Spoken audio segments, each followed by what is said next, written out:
ইউনূসের ক্ষমতা লোভ। যখন ক্যাটারগার গভর্নমেন্ট আসলো ইউনূস আসলো দল করতে, সেই ডক্টর ইউনূস চেয়ারম্যান হয়ে এক কমিটি করলো 70 জনের। মাহফুজের নাম তার সেক্রেটারি, কিন্তু কেউ সাড়া দেয়নি, দল করতে ব্যর্থ হয়, কিন্তু চক্রান্ত চালিয়ে যায়। আজকে বলে আমরা নাকি হত্যা করেছি। 7 জুলাই 24 থেকে ছাত্ররা যে আন্দোলন করে তাদের সব দাবি তো মেনে নেওয়া হয়। 14 জুলাই পর্যন্ত তো তাদের উপরে পুলিশ একটা টোকাও মারেনি, কিন্তু এই সমন্বয়কদেরই কথা পুলিশ হত্যা করেছে, মেট্রো রেলে আগুন দিয়েছে, কেউ বলে বিটিভি ভবনে আগুন দিয়েছে, এটা তারা নিজেরা স্বীকার করেছে। এবং এই হত্যাকাণ্ডগুলি আজকে আবু সাইদের হত্যা, মুগ্ধ হত্যা, প্রত্যেকটা হত্যাকাণ্ড কারা ঘটিয়েছে? এটা তো ওই ডক্টর ইউনূসের মেটিকুলাস ডিজাইনেরই অংশ। এবং এই হত্যাকাণ্ড যখন হলো আমি সাথে সাথে জুডিশিয়াল এনকোয়ারি কমিটি করে দিয়েছিলাম। কেন জুডিশিয়াল এনকোয়ারি কমিটিতে কাজ করতে দেওয়া হলো না? তার কারণ আসল জিনিস বেরিয়ে যাবে। আজকে মানুষকে এমনই বেয়াদব বানিয়েছে। এবং এই বিএনপি জামাত জোট যে প্রধান নির্বাচন কমিশনার হুদা সাহেবকে কীভাবে অপমানটা করলো, কোনো ভদ্রলোকের সন্তান এটা করতে পারে? তাদের মা বাবা নাই, বয়স্ক মানুষ, তিনি একজন সিএসপি অফিসার ছিলেন, তিনি একজন মুক্তিযোদ্ধা, তার ঘরে ঢুকে ভাঙচুর করে তার মাথায় ডিম ভেঙে দেয়, তাকে জুতো দিয়ে পেটায়। এরকম একটা বয়স্ক মানুষকে যে জুতো দিয়ে পেটায়, তাদের লজ্জা করে না এরকম বেয়াদবি করতে? ইউনূস এসে তো সে বেয়াদবি শিখেছে। ছাত্রছাত্রীরা প্রিন্সিপালকে গায়ে হাত তুলে তাকে মারে, তাকে দিয়ে জোর করে পদত্যাগ করায়। আর এই সমন্বয়ক নামে এই সন্ত্রাসী বাহিনী যে চিফ জাস্টিস থেকে শুরু করে মানবাধিকার সংস্থা, নির্বাচন কমিশন সব জায়গায় হামলা করে। আওয়ামী লীগ যখনই ক্ষমতা এসেছে জনগণের ভোটে এসেছে, পিছনে দরজা দিয়ে আসেনি, ক্ষমতা লঙ্ঘন করে আসেনি, ওই গুন্ডাবাহিনীর সন্ত্রাসী জঙ্গিবাদী করে আসেনি। হ্যাঁ, আমি জঙ্গিদের দমন করেছিলাম। 21শে আগস্ট গ্রেনেড হামলা, বিডিআরে যারা সেনা অফিসারদেরকে হত্যা করেছে, হলি আর্টিজানে যারা হামলা করেছে, মানুষ খুন করেছে, আমি তাদের বিচার করেছি। সেটা কি আমার অপরাধ? এবং এই জঙ্গি দমন করে, সন্ত্রাস দমন করে মানুষের জীবনে শান্তি, নিরাপত্তা আমরা নিশ্চিত করেছি। মানুষের জীবনে স্বস্তি ফিরিয়ে এনেছিলাম। সারা বিশ্বের কাছে বাংলাদেশ উন্নয়নের রোল মডেল, সারা বিশ্বের কাছে বাংলাদেশ উন্নয়নের বিস্ময়। বাংলাদেশের অর্থনীতি শক্তিশালী, দক্ষিণ এশিয়ায় দ্বিতীয় শক্তিশালী অর্থনীতির দেশ হিসেবে বাংলাদেশকে আমি প্রতিষ্ঠা করেছি। এশিয়ার মধ্যে 9ম স্থান, সারা বিশ্বে 35তম স্থানে আমরা নিয়ে এসেছিলাম। আর আওয়ামী লীগের নামে, আমাদের নামে মিথ্যা অপবাদ দিয়ে, মিথ্যা মামলা, আমাদের প্রায় 5 লাখ 7 লাখ নেতা কর্মীকে গ্রেপ্তার এবং তাদের বিরুদ্ধে মামলা। আওয়ামী লীগের প্রত্যেকটা নেতা কর্মীর ঘর বাড়ি সব জ্বালিয়ে পড়ে ছাড়খাড়। গত কয়েকদিন আগেও আপনারা দেখেন একটা 16 বছরের ছেলে শেরপুর নাকলা, তার পাটা কেটে ফেলে দিল। কতটা ভয়ঙ্কর এরা এবং কত বড় সন্ত্রাসী জঙ্গি, তাদের বিরুদ্ধে মামলা হয় না। পুলিশ হত্যাকারীদের মামলা হয় না। আওয়ামী লীগ নেতাকর্মী সংখ্যালঘুদের উপর হত্যা করলে সেগুলির মামলা হয় না। পেশাজীবী ডাক্তার, সাংবাদিক, নার্স এদের হত্যা করলে তার কোনো মামলা হবে না। মামলা উল্টো আওয়ামী লীগের বিরুদ্ধে সমস্ত মামলা দিয়ে রেখে দিয়েছে। আমি কেন হত্যা করতে যাব? যখনই এই হত্যাকাণ্ড ঘটেছে আমি জুডিশিয়াল এনকোয়ারি কমিটি করে দিয়েছি। আমি ডক্টর ইউনূসকে জিজ্ঞাসা করি জুডিশিয়াল এনকোয়ারি কমিটিতে কেন কাজ করতে দেয়নি, যে আজকে ইউনূসে যেভাবে মানুষকে লেলিয়ে দিয়ে এবং বিএনপি জামাত যে প্রধান নির্বাচন কমিশনারকে অপমান করেছে, আমি জানি না এই ধরনের অপমান একটার পর একটা তারা করে যাচ্ছে। আওয়ামী লীগের নেতাকর্মী, মুক্তিযোদ্ধা হ্যান্ডকাপ পরিয়ে তাদের কোর্টে আনে, আর যাদের বদৌলতেই আওয়ামী লীগ, তাদেরকে এইভাবে অপমান করে এবং সব মিথ্যা মামলা দেওয়া, হয়রানি করা, খুন করে ইউনূস, বিএনপি জামাত এবং তাদের সমন্বয়করা, আর মামলা দেয় আওয়ামী লীগের নেতা কর্মীর বিরুদ্ধে। ওই কবর থেকে লাশ তুলে বিদেশি এক্সপার্ট নিয়ে এসে পরীক্ষা করে দেখা হোক এই হত্যাকাণ্ড কারা করেছে। ওই 7 .62 বুলেট কারা এনেছে, কাদের হাতে অস্ত্র? এখন তো অনেক ভিডিও বেরিয়ে গেছে। আবু সাইদের হত্যা, মুগ্ধের হত্যা, প্রত্যেকটা হত্যাকাণ্ড তো তাদের পরিকল্পিতভাবে করা। তারেক যে লন্ডন থেকে বুদ্ধি দেয় লাশ ফেলে, সরকার পড়ে যাবে, আর ইউনূসের পরামর্শ আসে লাশ ফেলো, আর তারা লাশ ফেলেছে সমন্বয়করা। অথচ কোনো ইস্যুই ছিল না, সব দাবি মানা হয়ে গেছে। তারপরেও সরকার উৎখাত এবং দীর্ঘদিন কয়েক বছর ধরে শুধু অপপ্রচার, যেটা করতে চায় ভালো কাজ তারই সমালোচনা। আজকে তারা মেট্রো রেলে চড়ে না, রাস্তায় চড়ে না, আমার করা একটা প্রতিষ্ঠান উদ্বোধন করে তো বেশ গাল ভরে কথা বলে। ডিজিটাল বাংলাদেশ আমি করেছি। ক্ষমতায় আসতে না আসতেই ইউনূস কী করলো? ম্যান পাওয়ারের ব্যবসা, ডিজিটাল ওয়ালেটের ব্যবসাগুলি আগে নিয়ে নিল। হাজার হাজার কোটি টাকার মালিক হয়েছে, বিদেশে বিনিয়োগ করেছে। কোথায় পেয়েছে টাকা? ৬,০০০ টাকা বেতনের এমডি সাহেবের এত অর্থ আসলো কোত্থেকে? আর তাদের সাথে জুটেছে তার উপদেষ্টা ওই আসিফ নজরুল, আর এদিকে হলো আর এক উপদেষ্টা আছে স্বরাষ্ট্র, লেফটেন্যান্ট জাহাঙ্গীর। বিটিআরের হত্যাকাণ্ডে যারা সাজাপ্রাপ্ত আসামি তাদেরকে মুক্তি দিয়ে দেয় কেন? নিশ্চয়ই লেফটেন্যান্ট জাহাঙ্গীরের কোনো দায়বদ্ধতা আছে, এদেরকে দিয়েই এই অপকর্মটা করিয়েছে, সেই জন্য তাদেরকে পুরস্কার দিচ্ছে। অথচ যারা আপনজন হারিয়েছে তারা জানে আজকে একের পর এক মানুষ হত্যা করে যাচ্ছে আর লুটপাট করে দেশের টাকা বিদেশে পাচার করছে। আর আমাদের নামে মিথ্যা মামলা দিয়ে হয়রানি করা। ওই ওয়ার্ল্ড ব্যাংকও তো আমাদের বিরুদ্ধে অপবাদ দিয়েছিল, কই সেটা প্রমাণ করতে তো পারেনি। আমরা দেশের মানুষের জন্য কাজ করতে এসেছি, দেশের মানুষের ভাগ্য পরিবর্তন করতে এসেছি এবং সেটা করেছি। প্রত্যেকটা মানুষের খাদ্য নিরাপত্তা নিশ্চিত করেছি, শিক্ষার ব্যবস্থা করেছি, চিকিৎসার ব্যবস্থা করেছি, গৃহহীনদের ঘর বাড়ি দিয়ে যাচ্ছি।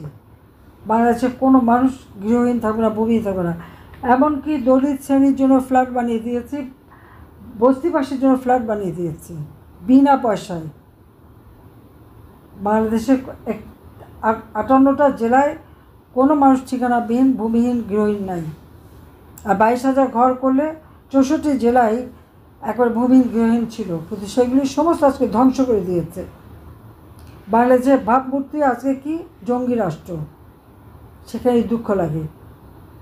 লাখো শহীদের রক্তের বিনিময়ে যে স্বাধীনতা আমরা পেয়েছি, এক একে সেই স্বাধীনতার সমস্ত চিহ্ন মুছে ফেলে দিচ্ছে। জাতির পিতাকে অবমাননা করা এবং 32 নম্বর ভেঙে ফেলে এবং আগুন দেওয়া, বুলডোজার দিয়ে ভেঙে দেওয়া। এরা কারা? যারা খুনি, দুর্নীতিবাজ, যুদ্ধাপরাধী, হত্যাকারী, সমস্ত জঙ্গি সংগঠনগুলি আজ এক হয়ে গেছে। সেটাই হচ্ছে বাস্তবতা। বিদেশে যখন প্রশ্ন করেছে, বিবিসি প্রশ্ন করেছে, বলে আমেরিকা নিষিদ্ধ করা হয় নাই। আর এখানে তারা নির্দেশ দেয় পুলিশকে, আওয়ামী লীগ তো নিষিদ্ধ, যাকে পাও তাকে অ্যারেস্ট করো। কত দুমুখ এবং মিথ্যা কথা, কত পারদর্শী সেটা আপনারা দেখেন। প্রধান বিচারপতির ওখানে এই ছাত্রদের পাঠিয়ে দিয়ে তাকে অপমান কে করেছে? এর জন্য দায়িত্ব ওই আইন উপদেষ্টা, সেই দোষকে দিয়েছে। আমি আজকে জিজ্ঞেস করি আসিফ নজরুলকে, 26 লক্ষ ভারতীয়দের নাকি আমি চাকরি দিয়েছিলাম, সে 26 লক্ষ ভারতীয়র নাম সে দেয় নাই কেন? আর এখন ক্ষমতা এসে 26 লক্ষ ভারতীয়কে চাকরি থেকে বের করে নাই কেন? সেই প্রশ্নের উত্তর তাকে একদিন দিতে হবে। মিথ্যা অপবাদ করে, মিথ্যা কথা বলে মানুষকে বিভ্রান্ত করা। আজকে যে আমাদের তরুণ ছাত্ররা, তারা কি এখন এটা কি উপলব্ধি করতে পারে যে তাদের নিয়ে কী খেলা খেলেছে এরা? ছাত্রদের সাথে যত কিশোরগঞ্জ এবং ওই জেনেভা ক্যাম্পের যত সন্ত্রাসী,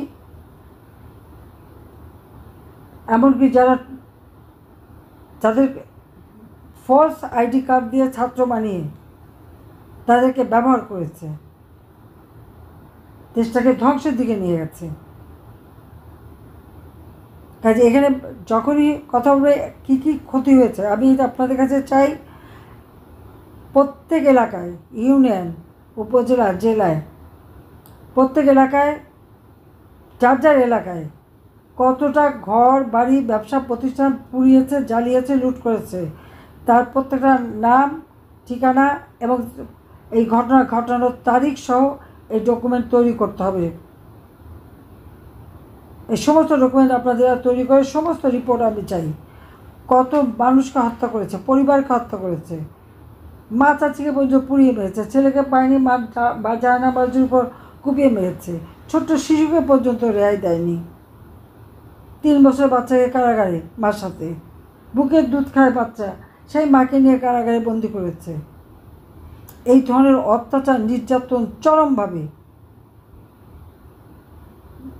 কাজে এদের হাত থেকে দেশকে মুক্ত করবার জন্য সকলকে ঐক্যবদ্ধ হয়ে নামতে হবে। আওয়ামী লীগকে ব্যান করার এই ইনুসটা কে? জনগণের ম্যান্ডেটে ক্ষমতা এসেছে না সংবিধান মতো ক্ষমতা এসেছে?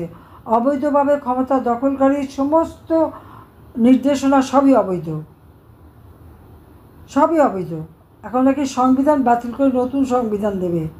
সংবিধান লেখার মতো কি যোগ্যতা আছে? বিদেশি নাগরিক বাংলাদেশে এক কেলেঙ্কারি করে দেশের থেকে চলে গিয়েছিল, তাকে দিয়েছে সংবিধান প্রণয়ন করতে, সংস্কার করবে। আগে নিজে সংস্কার করুন। জনগণের অর্থ আত্মসাৎ করে গ্রামীণ ব্যাংকের টাকা লুট করা, শ্রমিকের টাকা মেরে খেয়ে যে শ্রম আদালতে সাজাপ্রাপ্ত আসামি, সে হয়েছে ক্ষমতাধর, বেআইনিভাবে ক্ষমতায় বসেছে। সে আবার সংস্কার করে, আওয়ামী লীগকে ব্যান করে। আওয়ামী লীগকে ব্যান করার তার কোনো অধিকার নাই। ওই ঘোষণা দিলে ব্যান হয় না। কত ধানে কত চাল সেটা বুঝবে। কাজে আওয়ামী লীগের সমস্ত নেতাকর্মীকে আজকে ঐক্যবদ্ধ হতে হবে এবং এই অন্যায়ের বিরুদ্ধে রুখে দাঁড়াতে হবে। বাংলার জনগণের পাশে দাঁড়াতে হবে। জনগণ ভালো নেই, কারোর জীবনে নিরাপত্তা নেই। যার তার বাড়িতে ঢুকে তাকে লুটপাট ভাঙাচোরা তার হত্যা করে যাচ্ছে। বাংলাদেশের সকল শ্রেণী পেশার মানুষ, কৃষক, শ্রমিক, দিনমজুর, মেহনতি মানুষ থেকে শুরু করে সাধারণ জনগণকে ঐক্যবদ্ধ করে এই দুঃশাসনের বিরুদ্ধে রুখে দাঁড়াতে হবে। দেশের মানুষের জীবনে শান্তি নাই, নিরাপত্তা নাই। এরা লুট করতে এসেছে, মানুষ খুন করে আমাদের আমি মিথ্যা মামলা দেয়। আইসিটি ট্রাইব্যুনালে বিচার করার কোনো অধিকার নেই। ওটা সম্পূর্ণ বেআইনিভাবে এই ট্রাইব্যুনাল গঠন হয়েছে। এটা ছিল যুদ্ধাপরাধীদের বিচারের জন্য, পার্লামেন্টে পাশ করা। তারা সংশোধন এনেছে, পার্লামেন্টে সে আইন পাশ করা হয়নি। কাজে সেটা সম্পূর্ণ বেআইনি। আরও বেআইনি এই কারণে যে যুদ্ধাপরাধীদের পক্ষে যারা ডিফেন্সে ছিল, আজকে সেই জামাতের লোক হচ্ছে সেখানে চেয়ারম্যান, জামাতের লোক হচ্ছে চিফ প্রসিকিউটর, জামাতের লোকই আবার আমাদের আইনজীবী দেয়। আমাদের আইনজীবীর দরকার নাই, কারণ রায় তো তারা দিয়েই দিয়েছে। আবার তো নাটক করার দরকারটা কি? বিচারের নাম এখন নাটক। বাংলাদেশে কোনো আইনের শাসন নাই, বিচার নাই, সবই দলীয়করণ। বৈষম্যহীন আন্দোলনের আজকে রেজাল্ট হচ্ছে সব জায়গায় বৈষম্য। 55% উপর জনগণের সমর্থন আওয়ামী লীগের। ভোটের হিসাব করলে এখনও সেই অবস্থা আমাদের। কালকে নির্বাচন দিলে আওয়ামী লীগই জিতে আসবে, জনগণের ভোট পাবে, আস্থা পাবে, সে আস্থা আছে। ওই 32% ভোট বাড়ানোর মতো ক্ষমতা বিএনপি জামাতে নেই, কারণ তারা জনগণকে লুটপাট করা, খুন করা, জমি দখল করা, অগ্নিসন্ত্রাস করে মানুষের কাছে আরও হেয় প্রতিপন্ন হয়েছে। আর এই এনসিপি এক দল বানিয়েছে, সমানে ঘুষ আর টাকা খাওয়ার, বিদেশে সম্পদ বানানোর, সেগুলি সমস্ত হিসাব আমার কাছে আছে। আর ইউনুসের তো গ্রামীণ ব্যাংকের টাকা, গ্রামীণ ফোনের টাকা সমস্ত পাচার করা, শেয়ার মার্কেটের টাকা পাচার করা, নানাভাবে এই অর্থ পাচার করে আজকে সাধু সেজে যাচ্ছে। আর সমস্ত দোষ আওয়ামী লীগের। পুলিশ হত্যার বিচার করতে হবে। আওয়ামী লীগ সহ সংখ্যালঘু সম্প্রদায় এবং আমাদের ডাক্তার, আইনজীবী, পেশাজীবী, সাংবাদিক, যত হত্যা হয়েছে সব হত্যার বিচার করতে হবে, কারণ এই হত্যাকাণ্ডগুলি ঘটিয়েছে যে ছাত্র শিক্ষক যত হত্যা, এই মুগ্ধ অবস্থায় সহ সমস্ত হত্যার দায় হচ্ছে ইউনূসের নিজের মেটিকুলাস ডিজাইনের অংশ। এই হত্যা আমি করিনি, আমাদের কেউ করেনি। পুলিশ মেরে ঝুলিয়ে রাখা, পিঠে পিঠে মারা, অন্তঃসত্ত্বা মেয়েকে মারা, এর বিচার বাংলাদেশে হতেই হবে। আর এইভাবে নির্বাচন কমিশন সহ এদেরকে এইভাবে অপমান করা, আমরা ধিক্কার জানাই যারা এই অপমান করেছে, এবং তাদের শাস্তি দিতে হবে। বাংলাদেশটাকে নিয়ে ছেলে খেলা চলতে পারে না, কাজে সবাই ঐক্যবদ্ধ হয়ে প্রতিরোধ গড়ে তুলুন। জয় আমাদের হবে, জনতার জয় হবে। এই কতগুলি দুষ্কৃতিকারী, জঙ্গি, সন্ত্রাসী, তারা টিকতে পারে না। তাদের বিরুদ্ধে রুখে দাঁড়াতেই হবে। দেশের মানুষের শান্তি নিরাপত্তা ফিরিয়ে আনতে হবে। জাতির পিতা বঙ্গবন্ধু শেখ মুজিবের সোনার বাংলায় ওই সমস্ত যুদ্ধাপরাধী এবং সন্ত্রাসী, জঙ্গি, এই সুদখোর, খুনি ইউনূস গং, এদের কোনো স্থান নাই। সবাইকে ধন্যবাদ। জয় বাংলা, জয় বঙ্গবন্ধু, বাংলাদেশ চিরজীবী হোক। খোদা হাফিজ।